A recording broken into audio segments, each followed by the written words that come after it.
Belediye başkanlığımızın almış olduğu bir karar var. Tabela yönetmeliğiyle ilgili. Bütün o Arapça yazıların hepsinin sökülmesi gerekiyor.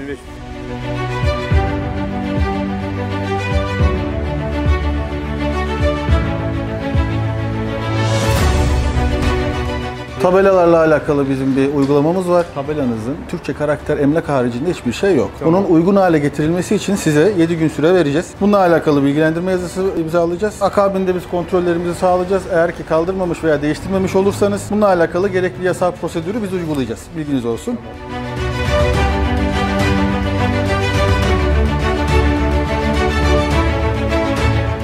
Yalova Belediyesi Zabıta Müdürlüğü'nden geliyoruz. Tabelalarla alakalı bir uygulamamız var. Tabelalarımızın, sizin tabelanızın özellikle usule uygun olmadığını tespit ettik. Eğer patent aldıysanız problem yok. Ama patent almadıysanız Türkçe karakterlerle Türkçe olması şartıyla altına %25'i kadar yabancı şekilde yazabilirsiniz.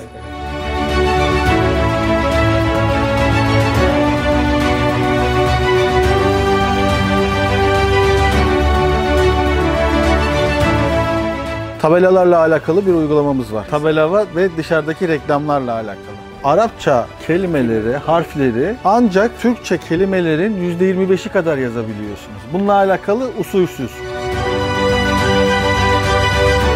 Yabancı tabelaların denetimini yapıyoruz. Bundan dolayı dışarıda One olarak camlara yapıştırılan reklam levhaları usule uygun değil. Bunun düzeltilmesi için biz 7 gün süre vereceğiz. 7 gün içerisinde Arapça olan harflerin silinmesi ve değiştirilmesi için kendisine bir yazı tebliğ edeceğim. İçeride ürünlerin üstünde yazılan bütün etiketler de Arapça, Türkçe herhangi bir şey yok. O etiketlerin de değiştirilmesi gerekiyor. Bilginiz olsun.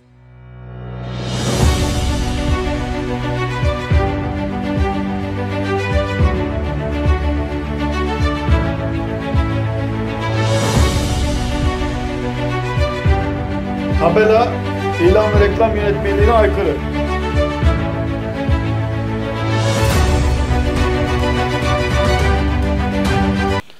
Eyvallah. Öncelikli olarak ben teşekkür ediyorum. Tabii seçimler ülkemizde demokrasinin vazgeçilmez unsurlarıdır. Halkın, milletin iradesinin sandığa yansıması, tecelli etmesi noktasında önem verdiğimiz, kıymet verdiğimiz şeylerdir. Tabi bazen seçim süreçlerinden sonra bu şekilde belediyeler, el değiştiren belediyelerde, özellikle CHP'li belediyelerde hak, emek, özgürlük diye seçim dönemlerinde propaganda yaparak, bu konuda çalışmalar yaparak ama geldikten sonra tam tersine hareket ederek binlerce, on binlerce işçileri bulundukları yerlerde, büyük şehirlerde dahil olmak üzere kapının önüne koymaları, bu konuda bunlara alışmıştık aslında. Bunları CHP zihniyetinin yerel yönetimler anlayışı olarak. Tabii bu son mahalli idareler seçimlerinden sonra da yine bir furya başladı. Arapça tabelaları bu anlamda iş yerlerinden, sokaklardan, caddelerden kaldırma noktasında bir faaliyete giriştiler. Artistik harekete giriştiler. Dolayısıyla bunlar artistik hareketten öte geçmeyecek şeyler değildir. Biz bunların maksadının, gayesinin burada dil değil, din olduğunu düşünüyoruz. Bu konuda inanıyoruz. Dolayısıyla eğer bunların maksadı gerçekten din değil de dil ise diğer İngilizce, Fransızca, Yunanca, Çince, Japonca, Rusça birçok devletlere ait, milletlere ait diller de var. O isimlerle açılmış bu anlamda ticarethaneler de var. Ama görüyoruz ki oraya yönelik hiçbir hareket yok. Hiçbir onlar tarafından kurulmuş olumsuz cümle yok. Ama Arapça ile başlayan, Arapça yazılmış olan tabelalara, bu konudaki metinlere yönelik bir hazımsızlık var. Bir burada düşmanlık var, kinle, husumetle hareket etme var. Biz burada CHP'nin din düşmanlığının dil üzerinden tezahürü olduğunu görüyoruz ve böyle değerlendiriyoruz. Ve burada CHP zihniyetinin dil ile değil, esas probleminin ve amacının din olduğunu düşünüyoruz.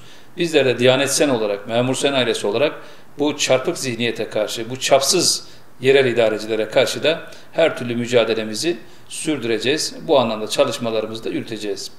Dolayısıyla ülkemizi, aziz vatanımızı işgal edenlerin dillerine bu ülkede demokrasi adına, özgürlük adına, bu millet adına yetki aldığını söyleyip yerel yönetimlerde söz sahibi olmaya çalışan insanlar, vatanı işgal edenlerin dillerine karşı hiçbir tepki verilmiyor ve bu milletin inancı, kültürü, değerleri, tarihini yansıtan Arapçaya karşı bu anlamda da bir kin ve husumet besleniyor. Onun üzerinden mültecilerle hesaplaşılması noktasında bir garabetin içerisine giriyorlar.